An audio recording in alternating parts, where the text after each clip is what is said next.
लोगों का कहना था कि बस यही एक चीज थी जिसकी कमी रह गई थी, ये काला तिल। अब देखो बुआ, मैं बिल्कुल आपकी तरह दिखती हूँ। मेरा परिवार मुझसे नफरत करता था, अब तुम्हारी तरह दिख रही हूँ तो गाँव वाले मुझसे डरने लगे हैं। और डरेंगे भी क्यों नहीं, आपने 2 लोगों को मार डाला है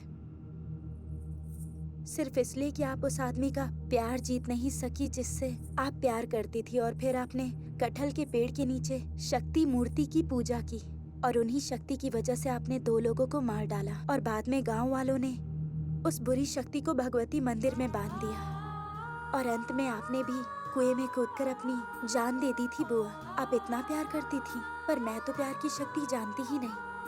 हाँ, कल शुक्रवार है और चांदनी रात है। कल मैं कुएं पर आऊंगी और मैं आकर आपसे प्रार्थना करूंगी कि मेरी भी इच्छा पूरी हो जाए। ठीक है बुआ?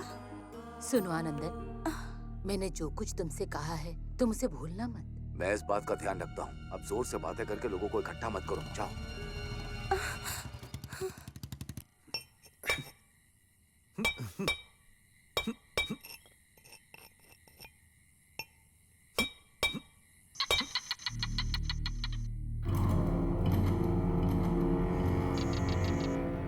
दक्षिण की तरफ।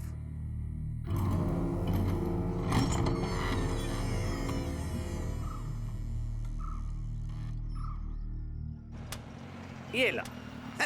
ये सब मुझे दे दो। हाँ? क्या बात है। सुनो, भगवती काऊ जाने का रास्ता कहाँ है? क्यों फादर, उत्सव के लिए आए हो क्या?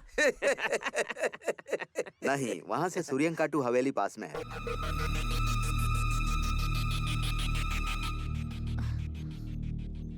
वो फादर किसका इंतजार कर रहे हैं? कोई शहर से निकला है हमसे मिलने के लिए। कौन इतना बदनसीब है जो आनंदन का सामना करने आ रहा है? स्वयं प्रभा, वो मेरी है। इस हवेली में आनंदन ने एक लक्ष्मण रेखा खींची है, कोई भी उसे पार नहीं कर सकता, समझे क्या? मालिक को कोई फादर है, किसी चर्च से है। फादर, जब वो पढ़ाई करने के लिए इस गांव से बाहर गई तब भी उसके साथ 5 गार्ड्स थे। उसके 12 वर्ष का उपवास भगवती उत्सव के बाद खत्म होने वाला है। ये लो,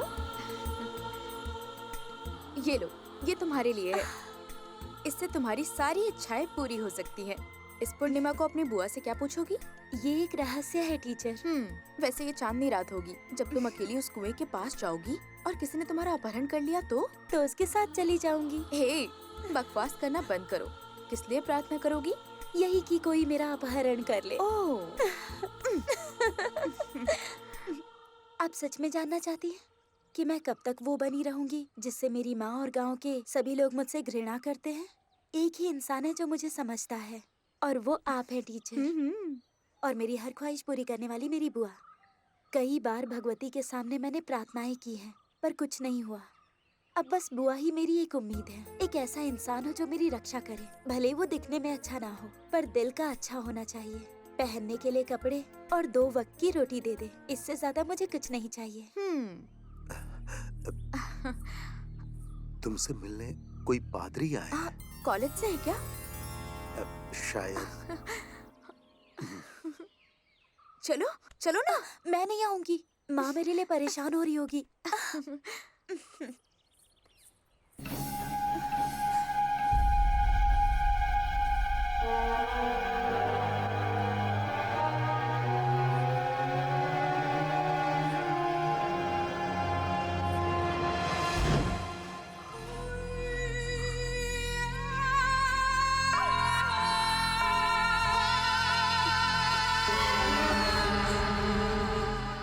अरे नमस्ते बेटा। नमस्ते फादर। फादर बैठिए ना। हाँ जरूर।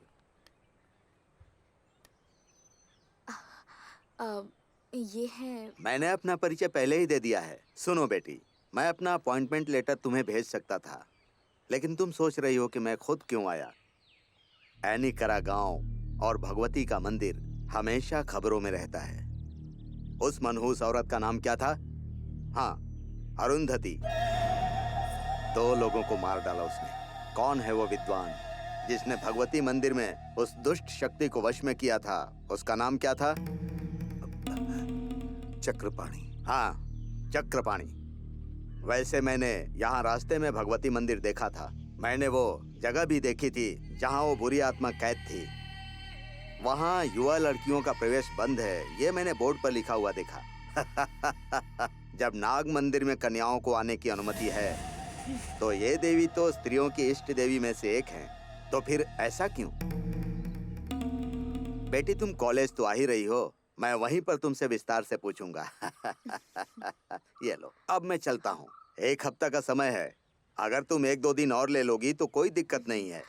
तुम आना और साइन कर देना।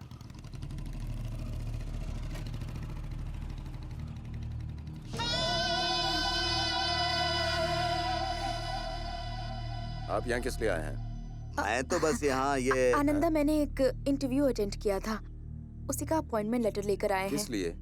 मैंने तुम्हें पढ़ने इसलिए नहीं भेजा क्योंकि मैं चाहता था, तुम्हारी इच्छा थी, लेकिन तुम जॉब बिल्कुल नहीं करोगी। मैं इतनी मेहनत कर रहा हूँ बस तुम्हारे लिए। अभी तक मैंने शादी नहीं की, लेकिन तुम मेरी हो, याद रखना। एक बार भगवती उत्सव खत्म, फिर वही होगा जो तय हुआ है। उसकी पढ़ाई बर्बाद हो जाएगी। तुम अपना ज्ञान साझा कर दो। फादर, हमने सब कुछ पहले ही तय कर लिया है। हाँ। आप बेमतलब टांग मत अड़ाइए ओह, और जाइए ठीक। यहाँ से। अजीब है। जाइए जाइए।